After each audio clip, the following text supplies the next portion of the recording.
Hello and welcome to Stars Craft Haven. This is going to be a different sort of video. This is going to be autobiographical and probably different than my target audience. This is something my son has asked me some questions, and so for posterity, I'm going to talk a bit about how I got here, how I got started with making, some formational experiences, and where I'm at now. So if you're looking for something that's just laser help content, this isn't that video, and feel free to explore a lot of the other videos that I have on that topic. So first off, I grew up on 5 acres next to 16 acres that were my grandparents' property. So I was told to leave the house, come back for dinner.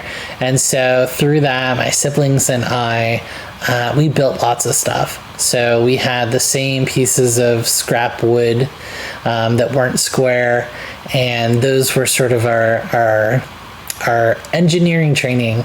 And so I learned how to make self-supporting structures that didn't have nails.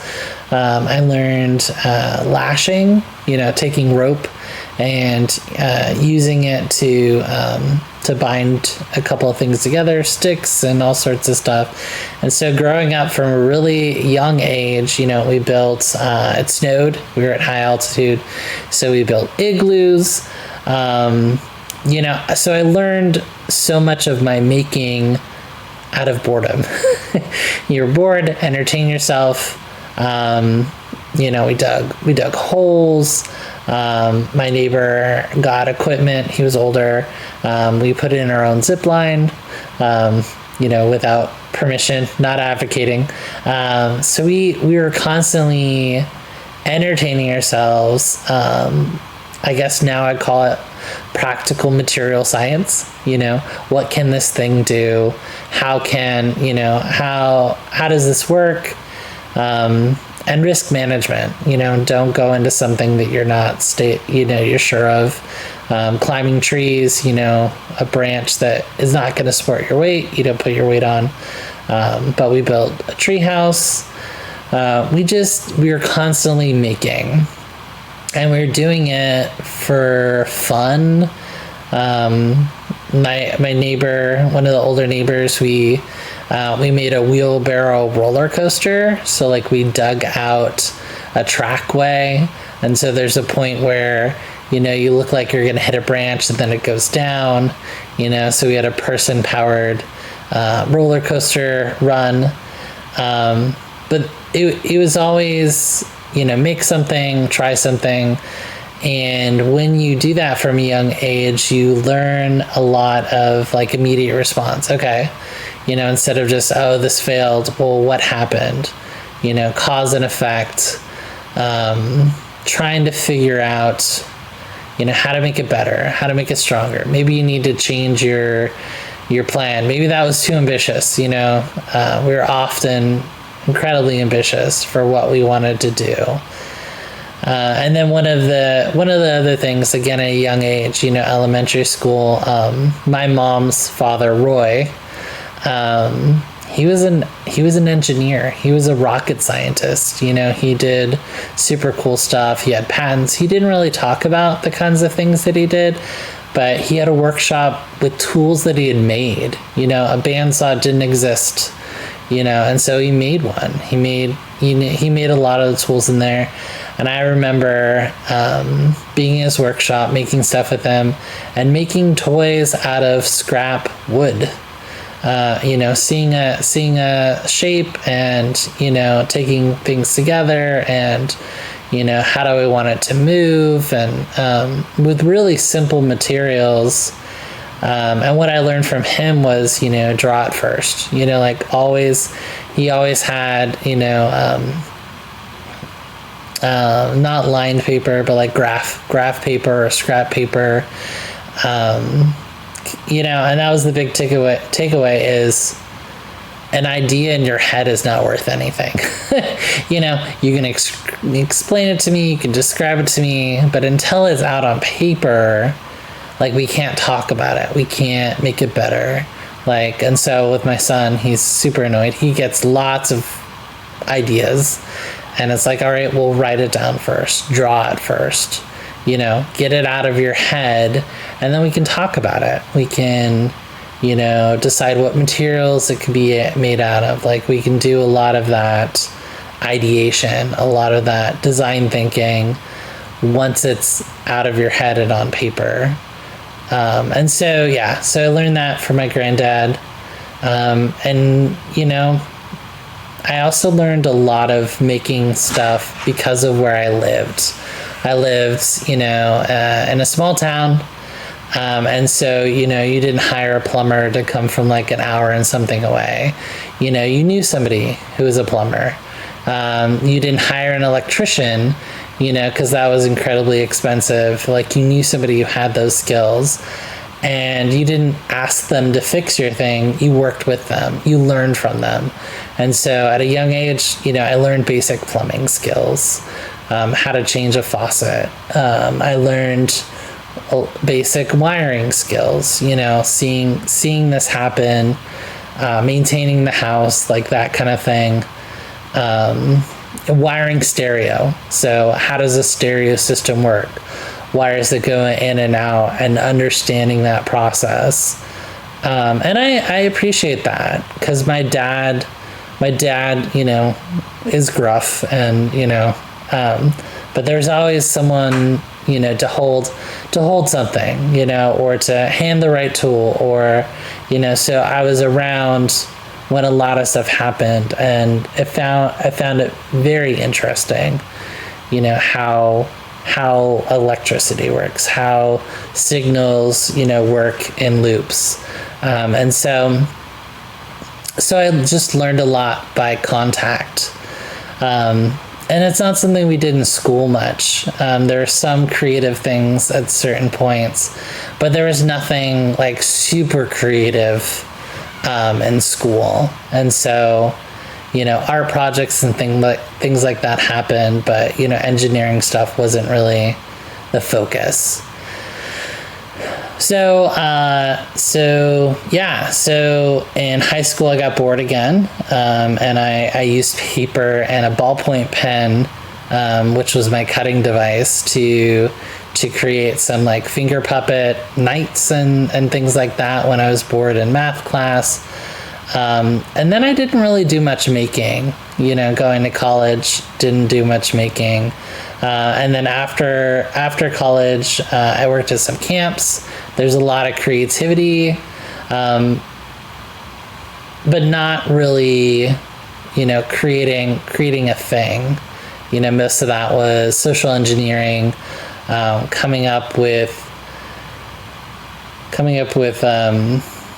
like games or interactions or things that achieved a purpose. So it was more like game design, more activity based. And so I did a lot of that. I did youth stuff, which is similar.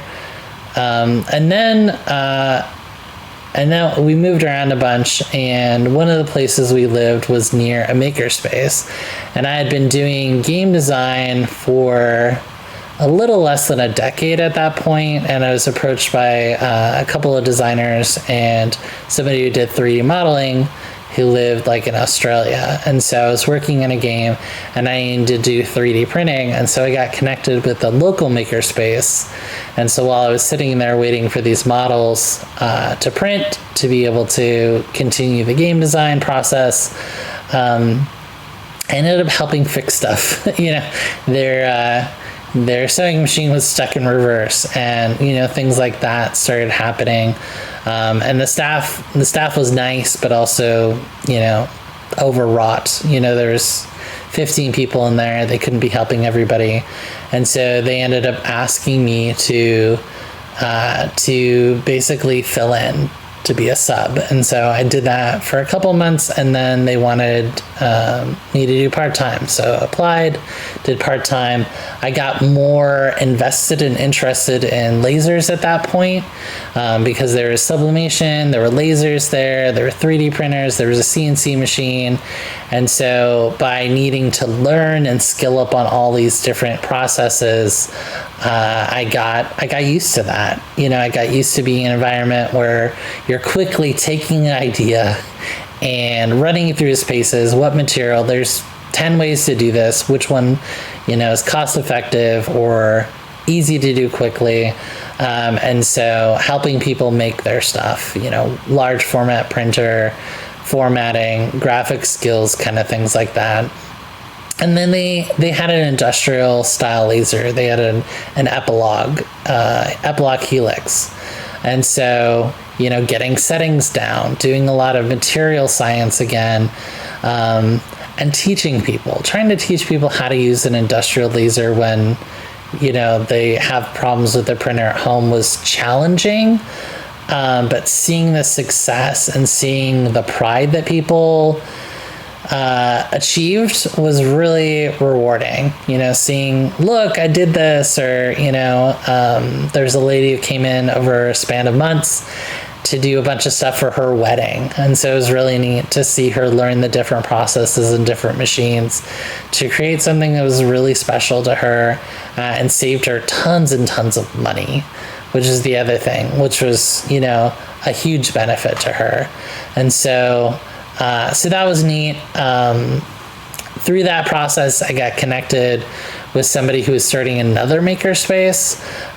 It hadn't been open yet. They had bought some machines and stuff, but they hadn't really decided how they were going to structure it. And so a coworker and I were hired full time at this other makerspace.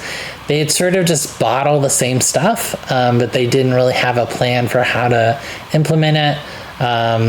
My friend had experience at other makerspaces, and we love the idea of badging. So think of Merit Badge, where you gain skills, you unlock the ability to use the machines, and it's really building up, we call them patrons. It was really building up the customer, so to speak, so that they had autonomy, they were creating something, and a little staff could go a long way. If they got stuck, we were happy to be there for them. We taught classes, and it was really successful. A lot of people took every class that we did. We had great turnstiles. Creating the curriculum along with my coworkers was really rewarding. Piecing out what skills it takes to be successful at this machine or at this process. And so we launched, and 2 or 3 months later, the pandemic hit. They fired everybody. They shuttered it down, and I was sort of left without a space to make. Schools had shut down, so my son was home. Kids are bored, and so we dabbled with a hot foam wire table. We played a lot with cardboard. I stumbled upon a schedule that I had, a sanity schedule during that time, and we had Mo Willems, who's a children's author. He had a live stream thing that he did once a week, and so we'd watch that.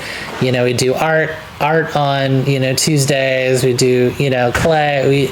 We tried to keep him busy and engaged in learning through that time. And so after around 6 or 8 months, we were finally officially super fired and, given our severance and all that kind of sad stuff that happened during the pandemic.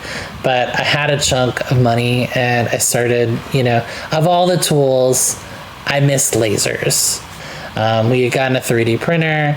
Our space really wasn't conducive for that, the temperature and the time, and a place that's away from kids, so it could print for hours and hours and hours.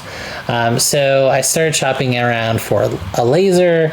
I looked at a few different ones, and one of the features from the laser that really caught my attention was Laser What You Draw. And this was the LaserBox Pro at the time. So from Xtool, it's a 40-watt Glowforge-ish, but it allowed you to draw with Sharpies and then just press start, and it would use the camera to see what you've drawn and cut it out. And so that was really a selling feature. When we got it, there was a lot of other unwritten rules to make it really work well, but it allowed me to start lasering, and then it really exploded. We started making Christmas presents. I got it in October, November. I was doing design stuff. I was using SVGs to do all sorts of things. I had people asking me to make toys and, all sorts of things. Heavy design. So I wasn't just making, cutesy kind of stuff, but more like engineering kind of stuff. So 3-dimensional things. We were doing some ornaments and some things like that, but mostly custom design. And I really enjoyed it. It brought back a lot of the joy and creativity that I remember from childhood. A lot of the skills I had learned doing board game design, so working with Inkscape, which I used to do tons of graphical stuff, card layout, and that kind of things, those kind of things for board game design. And so brought those things together, and people started throwing money at me. Can you make this? I'll pay this much, and so it became a side hustle. I got more connected with Xtool, helping with social media, helping with lots of stuff. Since then, that has sort of exploded. My son really wanted to start a YouTube channel. He sort of begged me to do it and then didn't want to be on camera. So that's how Char's Craft Haven got started, was wanting to do what I had been doing in person, but do it in a different format. So instead of, answering the same question 100, 200 times, making a video that people could stop and rewind and watch again and follow step by step to do simple things to unlock their creativity.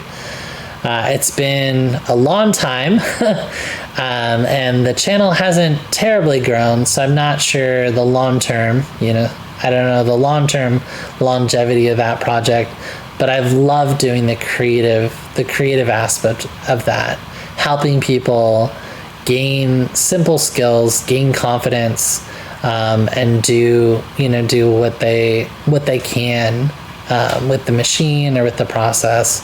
A lot recently with lasers, and so that's where I'm at now. We just moved, and so trying to get started up. I thought about cleaning up the space behind me, but it's just keep it real. Hide what you can, and display.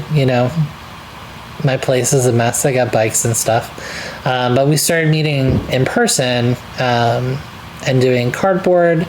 And my kids go to a STEM school, which is super awesome. So getting involved there, helping with sewing and things like that, because the world needs creative people, and kids are naturally creative, and then life happens and school happens, and they become less so when they're worried about right answers and tests and that kind of thing. So I think that is a good place to stop. If you have questions, feel free to comment. I always say like and subscribe, and almost nobody does that, but I'll say it anyway, just in case. And let me know if you wanna hear more content like this.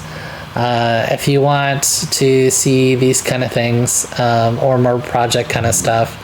Editing takes forever, so I've been trying to do live streams. Less people seem to attend those, so not sure the future of content.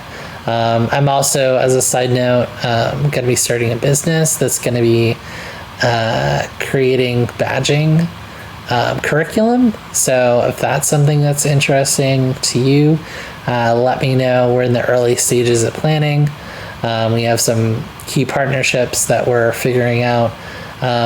And that'll be very broad. It won't just be lasers, but all sorts of maker space kind of things. So, as always, thanks for watching and have fun being creative.